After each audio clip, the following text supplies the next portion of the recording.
Hoy quiero contarle una nueva historia, una misteriosa historia ocurrida en el fin del mundo.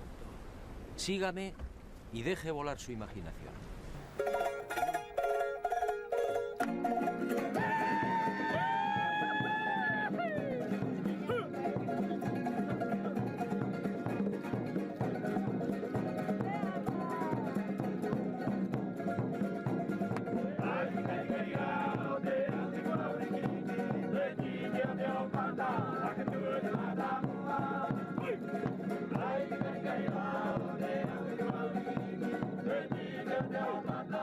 Ocurrió hace mucho tiempo y en mitad del océano. En aquel país vivía un rey sabio y prudente. Era hijo de los dioses y dotado de poderes excepcionales. Su reino era próspero y feliz.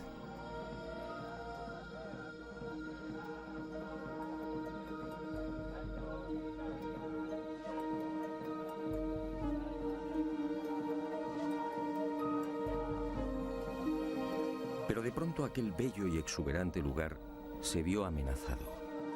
La tierra empezó a temblar y la mar, embravecida, avanzó inexorable, devorando el pacífico reino. Y las tierras comenzaron a hundirse.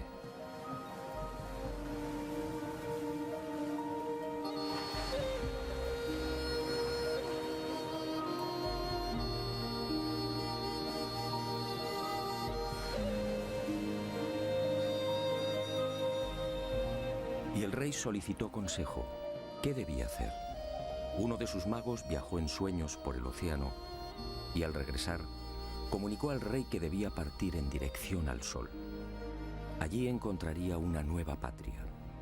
Y el rey envió 7 exploradores. Y al poco, aquellos hombres confirmaron la visión del mago.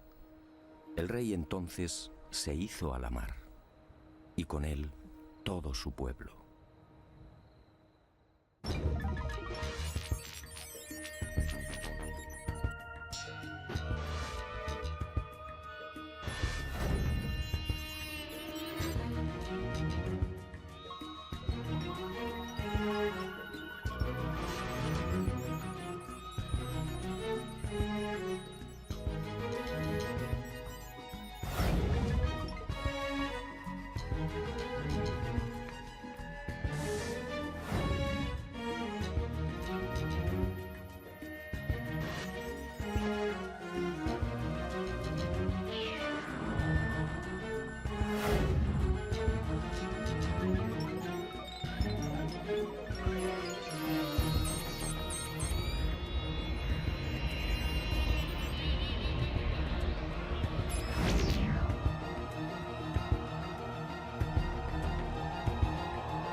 Fue aquí en Anaquena, al norte de la isla, donde aquel rey sabio y prudente desembarcó por primera vez.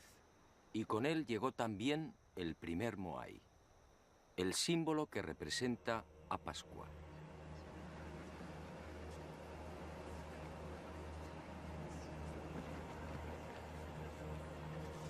Mucho se ha escrito y difundido sobre estas colosales estatuas y el pueblo que las levantó.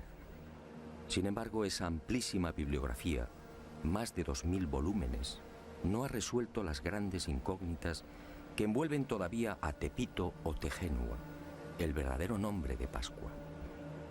El nombre dado a la isla por aquel rey sabio y prudente. Tepito o Tejenua, el ombligo del mundo.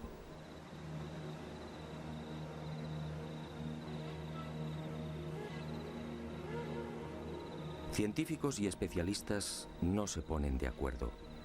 ¿Existió en verdad aquel rey? ¿Se hundió la vieja patria? Si fue cierta la peregrinación por el océano, ¿cuándo se produjo? ¿Fue aquel rey y su séquito los primeros pobladores de Pascua? ¿Construyeron ellos los moais?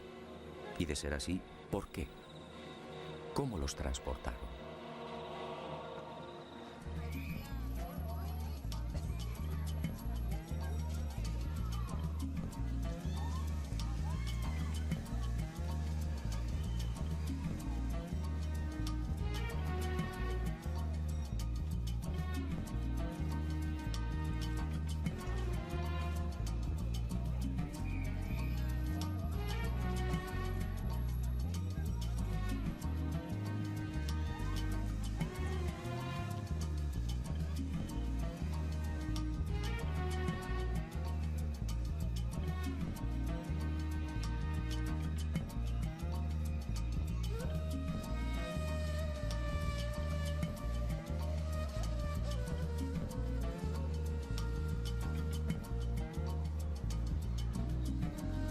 En esta mi quinta visita a la isla de Pascua me propuse algo diferente.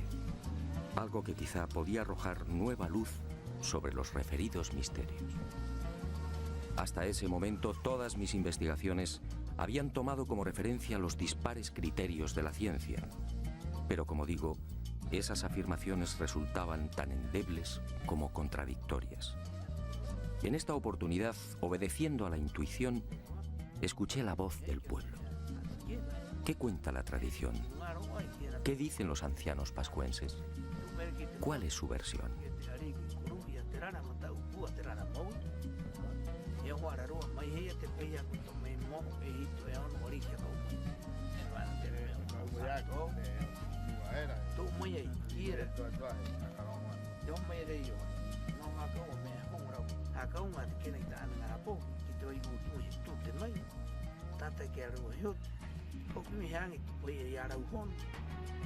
Para los pascuenses o Rapa Nui, la historia de su pueblo transmitida de padres a hijos no ofrece la menor duda.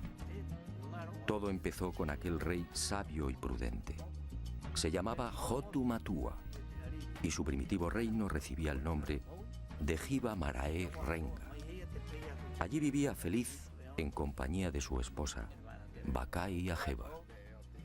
Pero un día, Hiva comenzó a hundirse. Y cuenta la tradición que aquellas tierras fueron tragadas por la mar a razón de 40 centímetros por año. El joven rey Oariki, desesperado, envió diferentes expediciones a la búsqueda de nuevas tierras, pero todas se hallaban pobladas. Fue entonces cuando el mago y sacerdote Haumaka tuvo la visión de una isla situada hacia el este. En sueños, el gran dios Makemake lo trasladó hasta 3 islotes que se alzaban muy cerca de una isla deshabitada. Haumaka recorrió el lugar y regresó a Hiva, anunciando la buena nueva a Hotu Matua. Al día siguiente, 7 exploradores partieron hacia el nacimiento del sol. Alcanzaron la isla y descubrieron las pisadas de Haumaka en las rocas de uno de los volcanes. Al regresar a Hiva, los exploradores intentaron persuadir al rey para que olvidara aquella isla. Se trataba de un lugar pedregoso, sin casi vegetación y azotado por vientos huracanados.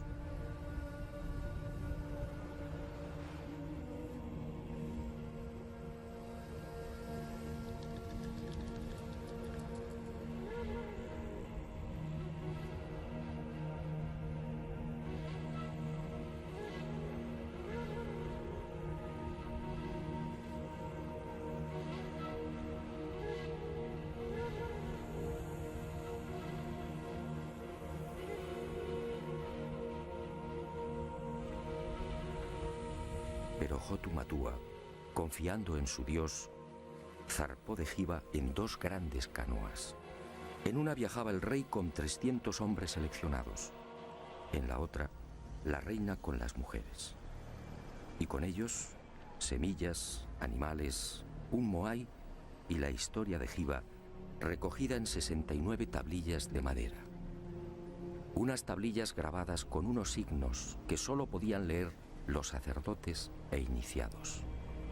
Era la historia de aquel pueblo y de la lejana patria desaparecida bajo las aguas. Después de no pocas calamidades y tras 66 días de navegación, aquel pueblo avistó al fin la tierra prometida. Se trataba, en efecto, de una isla mágica que el rey bautizó como el ombligo del mundo.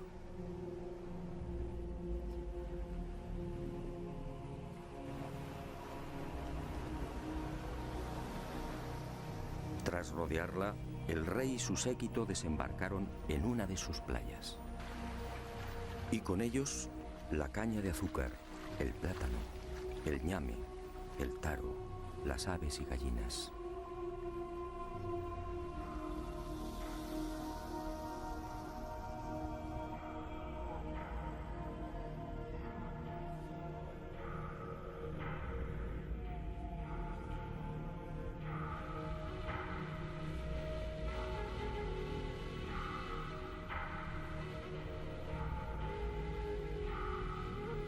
Y junto al rey, junto a los artesanos, agricultores, pescadores, adivinos, sacerdotes, mujeres y niños, desembarca también el símbolo de aquellas audaces gentes. Un símbolo que ha perdurado hasta nuestros días. Un símbolo cargado de misterio.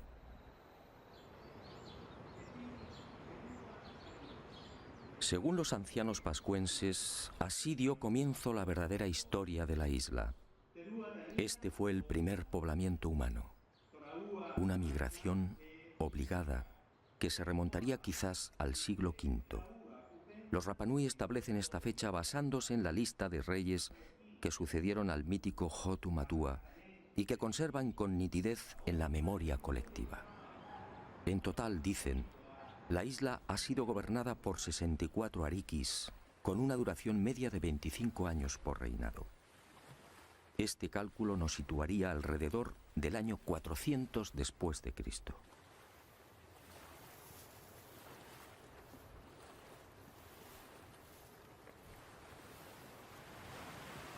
Algunos especialistas, sin embargo, fijan el desembarco de Hotu Matua y los Hanau Momoko o gente delgada en una época más reciente. Sea como fuere, en lo que sí coinciden científicos y Rapanui es en el hecho de que la isla se hallaba despoblada cuando Hotu Matua la pisó por primera vez. Y no es de extrañar, dadas las enormes distancias que la separan de las costas más próximas. De hecho, la única tierra que los pascuenses alcanzan a ver desde su isla es la luna. Hei tātou, aki runga era, ko te manawai, ko te pokouri, ko te pumahore, ahau maka. Kara o te wā e ki te aroe, hua rewa ko akaha, I ananei, ko te hatiinga ko he ahau. La siguiente pregunta a los custodios de la tradición Rapanui fue obligada. ¿De dónde se supone que procedía Hotu Matua? ¿Existió realmente el país llamado Hiva? Para la mayor parte de los científicos, el hundimiento de esas tierras es pura leyenda. Para los pascuenses, en cambio, Hiva Marae Renga fue real. Así lo dice su historia. Y los ancianos cuentan que Hiva formaba parte de un gran continente situado hacia el suroeste y a 2 meses largos de navegación. Pero el océano se lo tragó y hoy solo es un lejano recuerdo. Y los Rapanui, agradecidos por el interés de aquel extranjero, fueron a revelarme un secreto que, según ellos, confirmaría lo que habían recibido por tradición oral. Según esta información, en la isla de Pascua existe un punto que señala directamente a Hiva, a la antigua patria. Al oeste de la isla, en efecto, se alza un grupo de moais conocido entre los isleños como los 7 exploradores. Los Rapanui aseguran que fueron levantados en memoria de aquellos 7 audaces súbditos de Hotu Matua, enviados por el rey para confirmar el sueño del mago Haumaka. Curiosamente, son los únicos moais que miran al mar.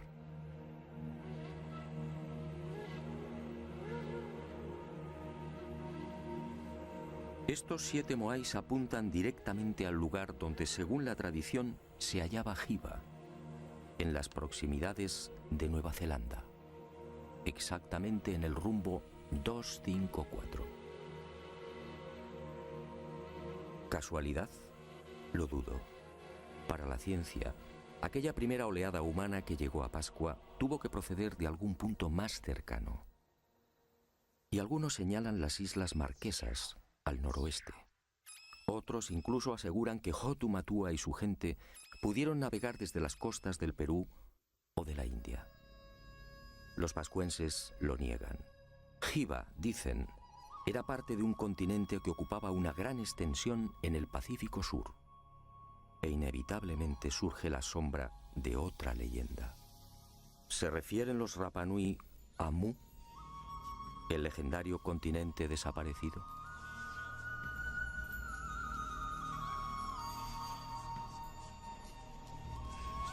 Lo cierto es que Hotu Matua y los primeros pobladores del ombligo del mundo, llegaran desde donde llegaran, trajeron consigo una cultura tan esmerada como desconcertante. Hoy, la isla de Pascua es identificada casi exclusivamente por sus moais.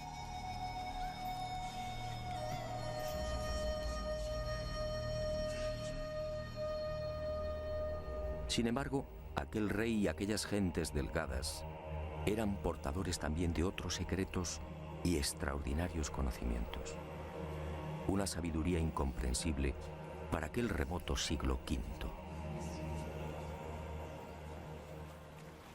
Según la tradición Rapa Nui, al segundo día de su llegada a la isla, Bakai, la esposa de Hotu Matua, dio a luz a su primer hijo.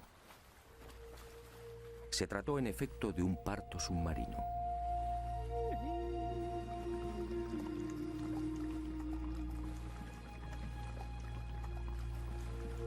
Las mujeres se sentaban sobre una piedra rectangular, de forma que el agua las cubriera hasta el pecho.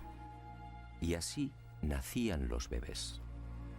Y uno se pregunta, ¿dónde lo aprendieron? ¿Cómo sabían de las ventajas de esta clase de alumbramiento? Fue en la primera mitad del siglo XX y a título experimental cuando algunos países nórdicos se decidieron a practicar el parto submarino. Y comprobaron que en estas especiales circunstancias, tanto la madre como el niño experimentan un menor sufrimiento. Los cambios de presión en el feto son casi inapreciables.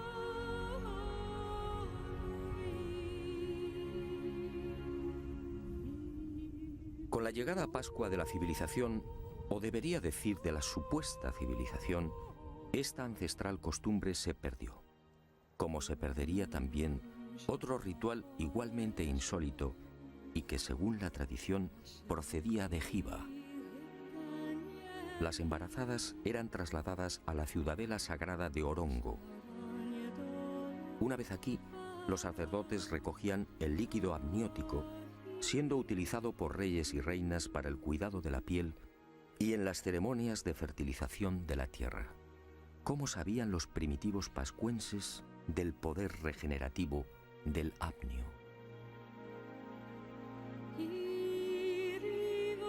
Aquella cultura efectivamente era mucho más sabia de lo que imaginamos. Pascua es una isla de origen volcánico, con un terreno hostil, pedregoso, casi permanentemente azotada por los vientos alisios y con un manto vegetal de apenas 50 centímetros. Y sin embargo, aquel rey sabio y prudente consiguió el milagro. En Pascua floreció la caña de azúcar, el ñame, el plátano, el taro y el camote. ¿Cómo lo lograron? Muy pocos conocen el secreto del rey Hotu Matua. Al llegar a la isla, aquellos primeros pobladores construyeron decenas de invernaderos o manabais como estos. Y he dicho bien, invernaderos.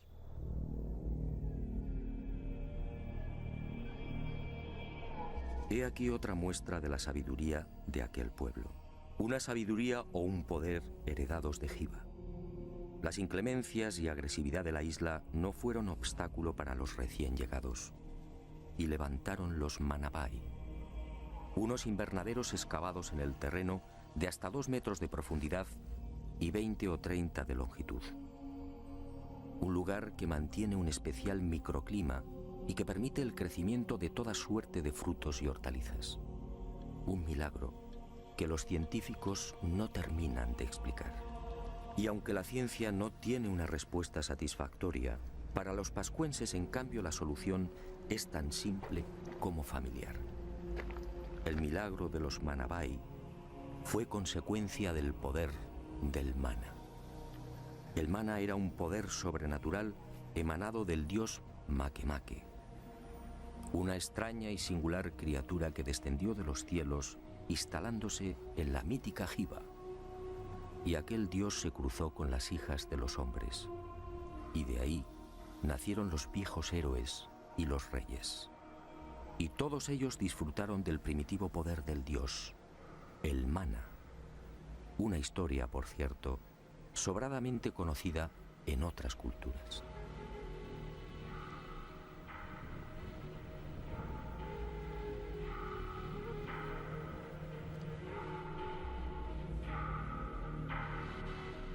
Y cuenta la tradición Rapanui que ese mana heredado de padres a hijos fue utilizado por reyes y sacerdotes en beneficio del pueblo. Ninguno de mis informantes supo explicar con precisión en qué consistía dicho poder sobrehumano. Todos, sin embargo, coincidieron en algo. Era como una fuerza, como una energía que modificaba personas y cosas. Cuando el rey extendía sus manos hacia la mar, peces y tortugas se multiplicaban, abasteciendo así a sus súbditos. Cuando el ariqui tocaba semillas o plantas, las cosechas prosperaban. Cuando lo hacía con los animales, la fuerza del mana los engordaba, acelerando la reproducción. El propio nombre del dios, Makemake, no es otra cosa que una apócope o supresión de letras de la primitiva designación de la deidad.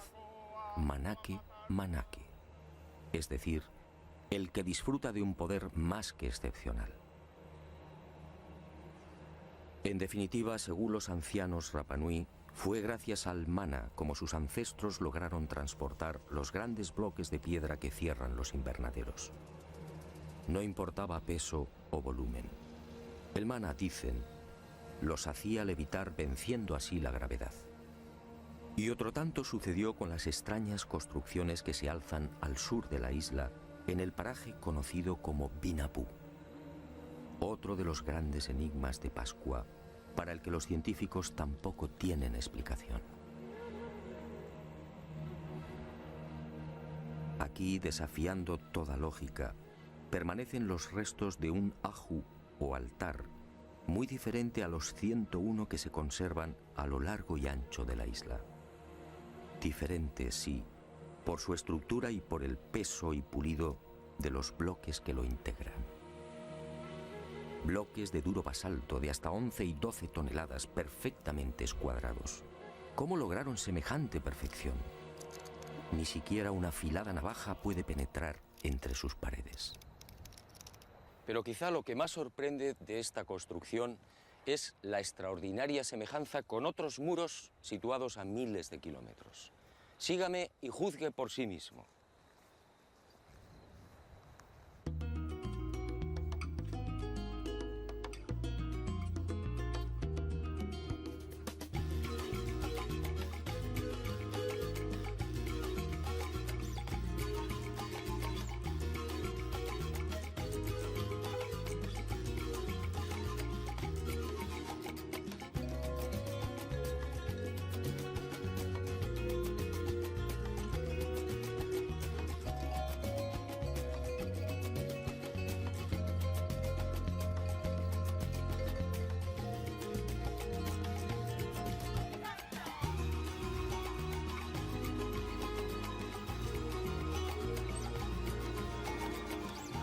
Fue el Inca Garcilaso en sus comentarios reales quien proporcionó el primer aviso sobre lo insólito de estas edificaciones en pleno corazón del Cusco peruano. Parece como si alguna clase de magia hubiera presidido su construcción.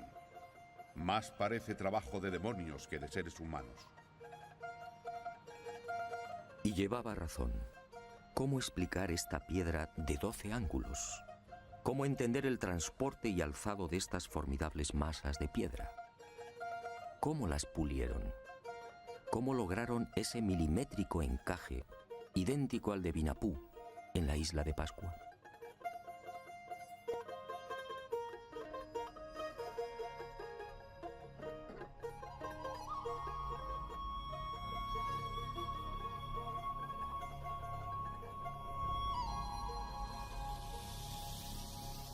¿Y qué decir de las moles que dan forma a la fortaleza inca de Sacsayhuamán? Algunos de estos bloques superan los 5 metros y las 130 toneladas de peso. La técnica de construcción es prácticamente gemela a la que vimos en Pascua. ¿Cómo entender esta semejanza? ¿Pudieron los incas llegar hasta el ombligo del mundo? ¿Enseñaron a los pascuenses cómo diseñar y levantar estos muros? ¿O fue al revés?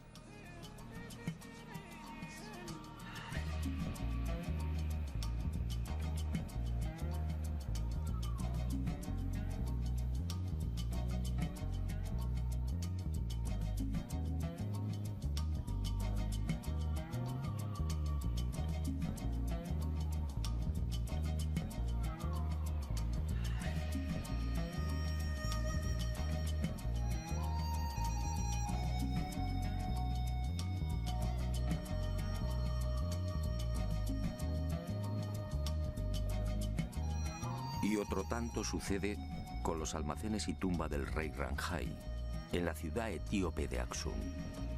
Una formidable construcción con bloques de 500 toneladas, escuadrados exactamente igual que en Perú y Pascua. Un complejo funerario que se remonta al año 2500 a.C.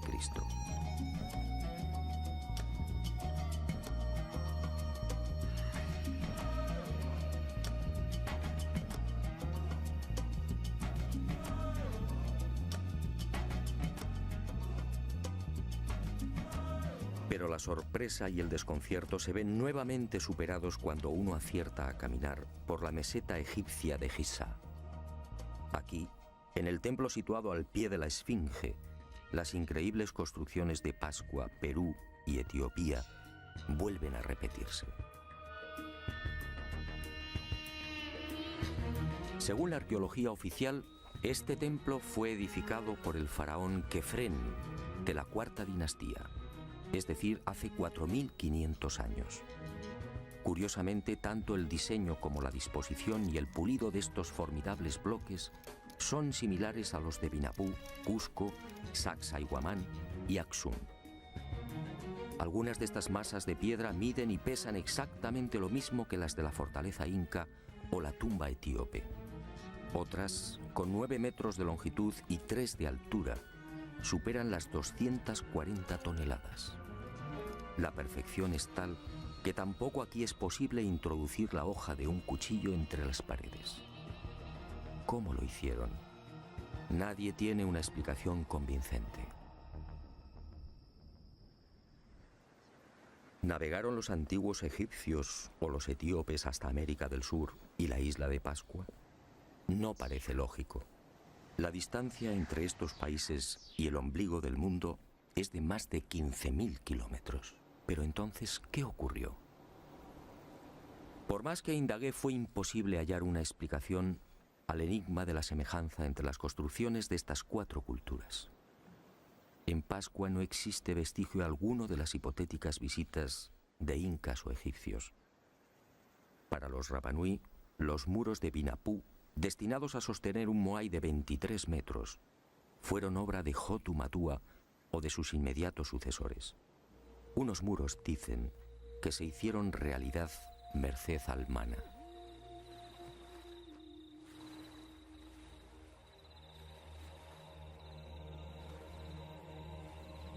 Hotu Matua. He aquí otro de los intrigantes misterios de Pascua. ¿Qué fue de aquel primer rey?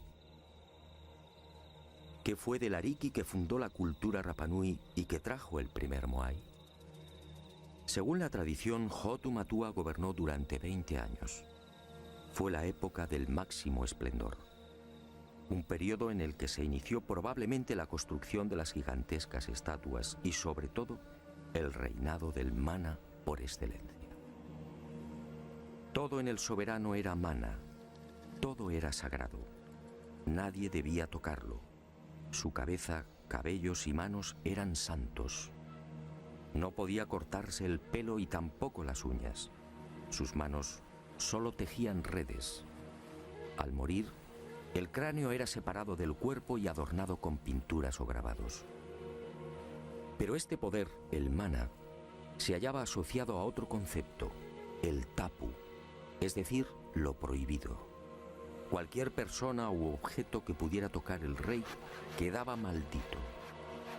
Y el tapu, un concepto del que procede la palabra tabú, ha llegado hasta nuestros días en la isla del fin del mundo. El pescador, por ejemplo, no puede comer los peces que captura.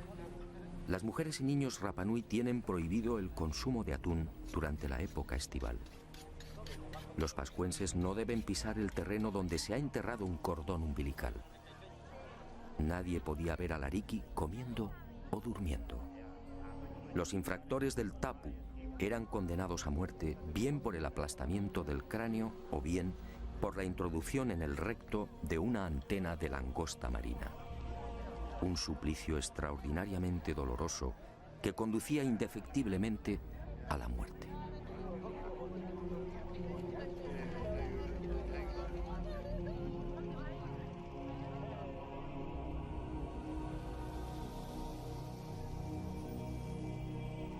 Cuando pregunté por la tumba de Hotu Matua, todos coincidieron. Fue sepultado en Akahanga, al sur de la isla. Un punto equidistante de todas las tribus, y su cabeza, dicen, fue arrojada al mar para que regresara a Jiva. Hoy, este lugar es igualmente sagrado. Los Rapanui, celosos de sus tradiciones, no han marcado la tumba. No desean intromisiones. Nosotros, gracias a una información confidencial de los ancianos Rapanui, conseguimos ubicar el punto exacto donde, al parecer, reposan los restos de Hotu Matua. Pero di mi palabra de no desvelarlo, una palabra igualmente sagrada. Y Hotu Matua trajo consigo la primera estatua de piedra, el primer moai. En la actualidad, nadie tiene memoria de aquella primitiva pieza. Probablemente fue destruida. Según la arqueología, en Pascua han sido catalogados alrededor de 1000 moais. 400 se hallan enterrados o sumergidos en las aguas que rodean la isla. El resto se alza sobre un total de 101 ajus o altares estratégicamente repartidos por el interior y, sobre todo, por el perímetro costero.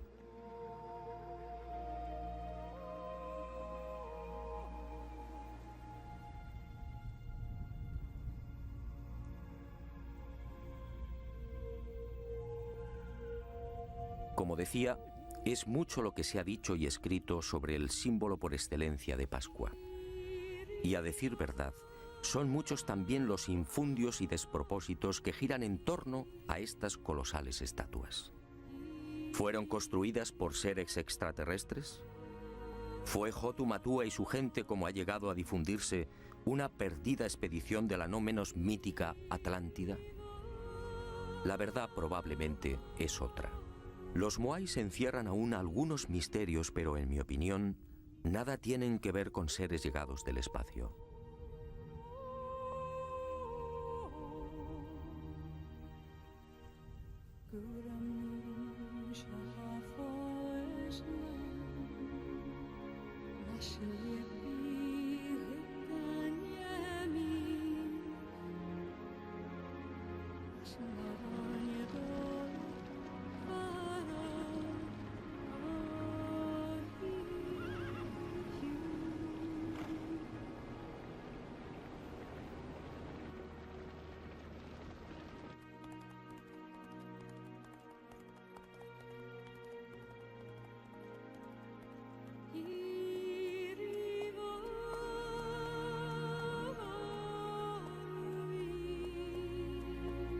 La prueba irrefutable del origen terrestre de los moais se encuentra al este de la isla. en las faldas de un viejo volcán, el Rano Raraku. Aquí se han contabilizado 396 estatuas, muchas terminadas y otras en fase de ejecución. Aquí, en la llamada cantera de los moais, se han encontrado los toki, las rústicas herramientas de basalto con las que se labraban. No hay, por tanto, la menor duda. Los moais son obra humana. Otra cuestión es por qué los hicieron y, sobre todo, cómo los transportaron. Para los científicos, una vez más, no hay seguridad. Para los pascuenses, en cambio, la finalidad de estos colosos de piedra está muy clara. Se trataba sencillamente de la representación de reyes o personajes notables de la comunidad. La estatua era trabajada en la cantera. Una vez concluida, se dejaba deslizar por la pendiente y encajada en una fosa. Allí se remataba la espalda y se esperaba a que el propietario falleciera.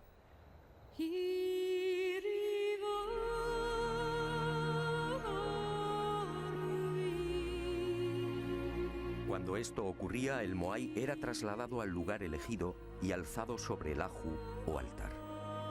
Era entonces cuando los artesanos procedían a la fase culminante. Abrían las cuencas oculares y engastaban en ellas unos ojos de coral blanco con pupilas de escoria roja. Y esa mirada terrorífica era la señal.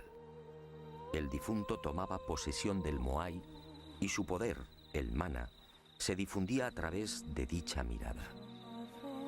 Y el mana alcanzaba así a todos sus súbditos y familiares. Por eso la casi totalidad de las estatuas mira al interior de la isla. Y en ocasiones, según la categoría del difunto, los moais eran adornados también con los pukao, una suerte de moño o sombrero elaborado con escoria roja y que, según los Rapanui, constituía el emblema del nuevo hombre Dios.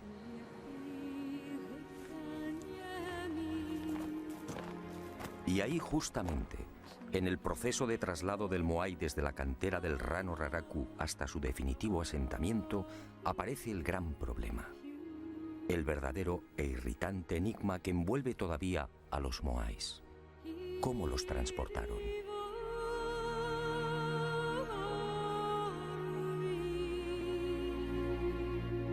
La altura media de los casi 600 moais que pueden contemplarse hoy en la isla oscila alrededor de los 4 metros, con un peso aproximado de 20 a 30 toneladas.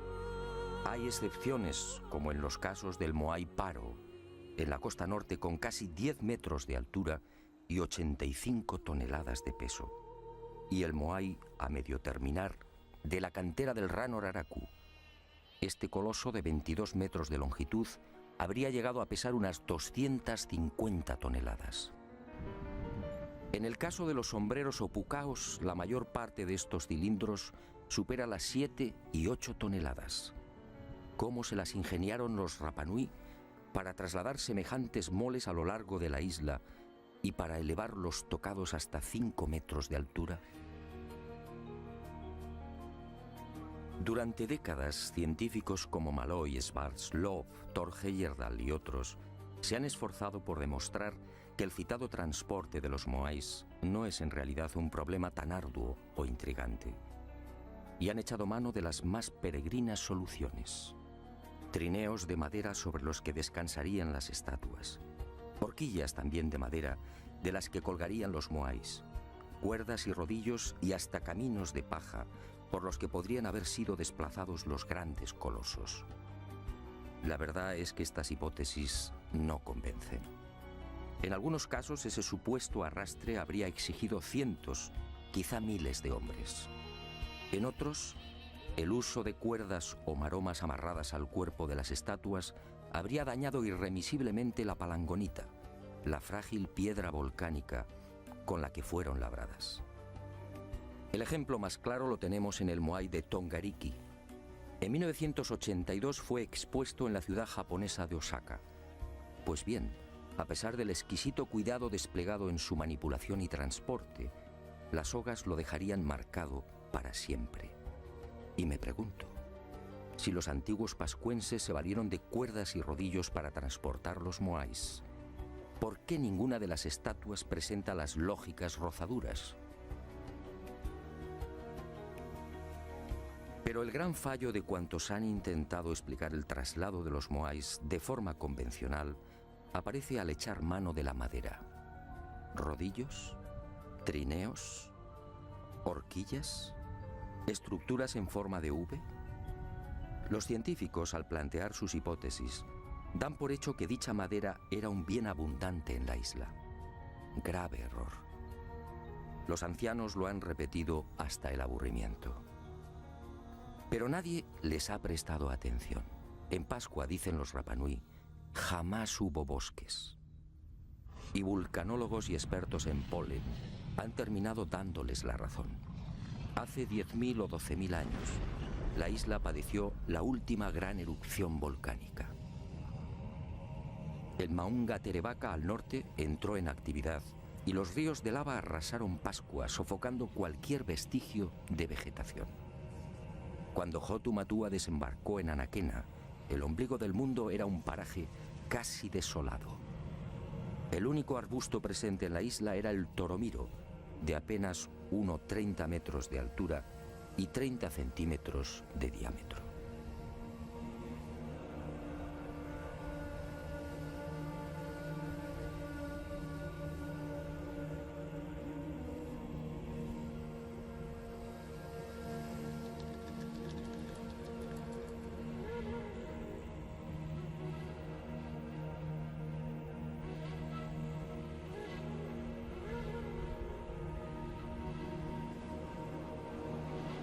Está claro que los antiguos pascuenses no pudieron trasladar los moais con el auxilio de rodillos de madera porque sencillamente no había madera.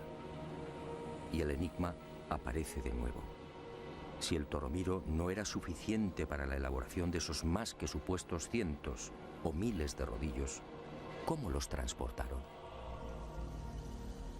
La respuesta de los Rapanui siempre es la misma: con mana.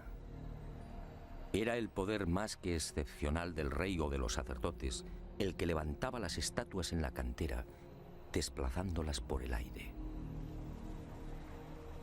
Llegado el momento, cuando el propietario del moai fallecía, el cortejo se ponía en marcha. El ariki utilizaba su mana y el gigante de piedra se alzaba como una pluma, obedeciendo las órdenes del rey o del iniciado de turno. Y así viajaba hasta el lugar fijado por el difunto.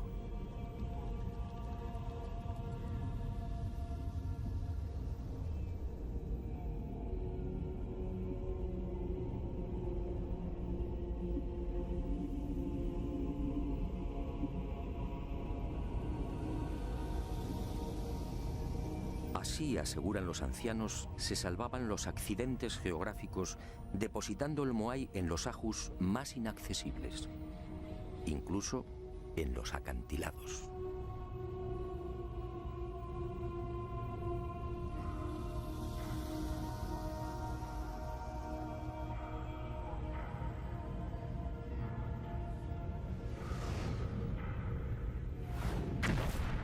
Pero esta versión, obviamente, no cuenta para los científicos.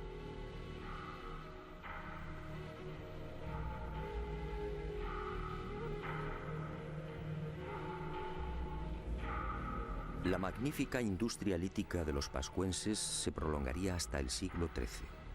En ese tiempo, como dije, fueron tallados 1 millar de moais. Fue la época dorada de la isla del fin del mundo.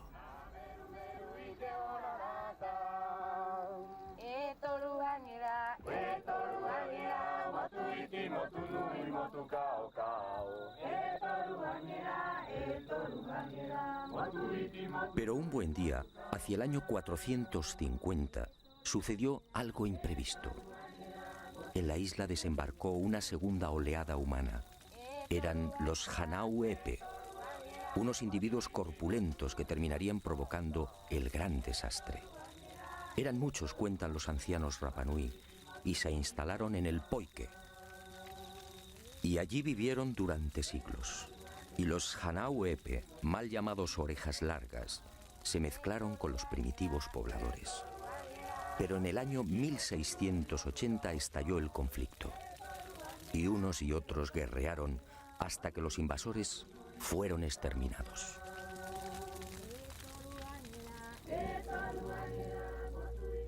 La isla no se recuperaría jamás de aquella sangrienta guerra. Y poco tiempo después, las rivalidades entre tribus y familias desembocarían en otra catástrofe. Una parte del pueblo se rebeló contra la tiranía del rey, ensañándose con los símbolos del poder, los moais. Y muchas de las estatuas fueron derribadas. Y así han permanecido hasta hoy. Fue el final de los colosos de piedra y del mana. Desde entonces, los moais solo son un recuerdo.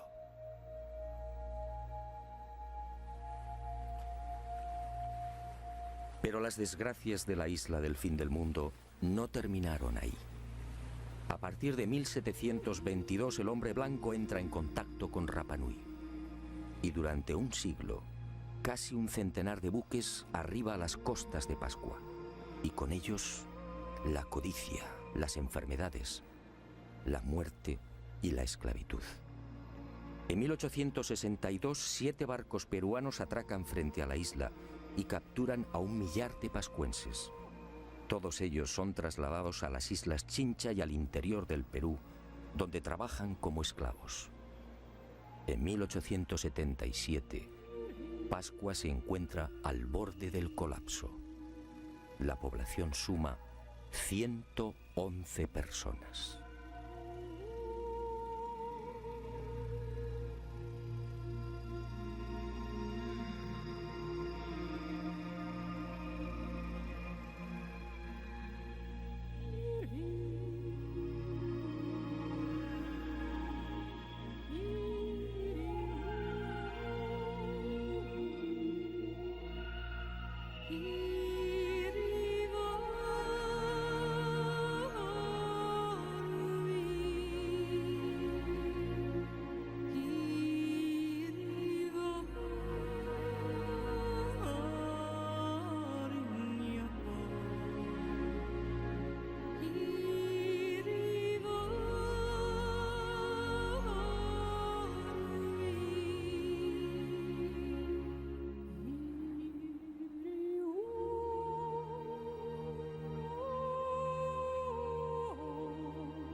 Y con el destierro y esclavitud de los pascuenses se registra otro suceso no menos lamentable. Junto al millar de isleños capturados en 1877 se encuentra el rey Caimacoy y la mayoría de los sabios y sacerdotes de la vieja cultura Rapa Nui. Todos mueren en las guaneras peruanas, perdiéndose así otro gran tesoro, el secreto de las tablillas Rongo Rongo.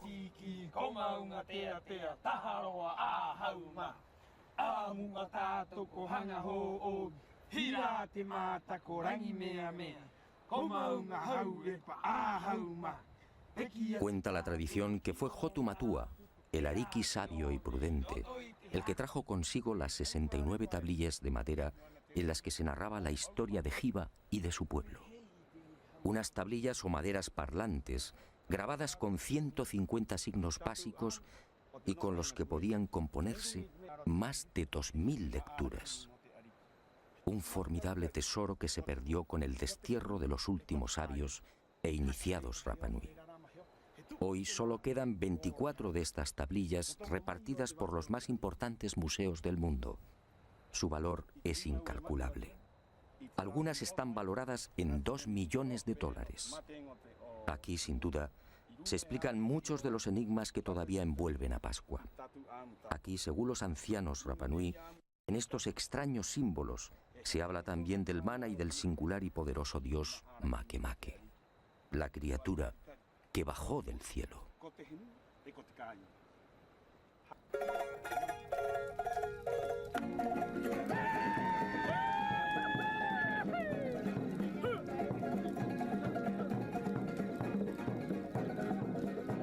Es probable que nunca alcancemos a desvelar los misterios de Pascua. No importa. Pascua sigue conservando la huella y la magia de aquel tiempo y de aquellos hombres. Eso, en el fondo, es lo importante. Pascua, hoy, es una puerta abierta a la imaginación y a los sueños. La puerta más sagrada y benéfica con la que todavía cuenta el ser humano.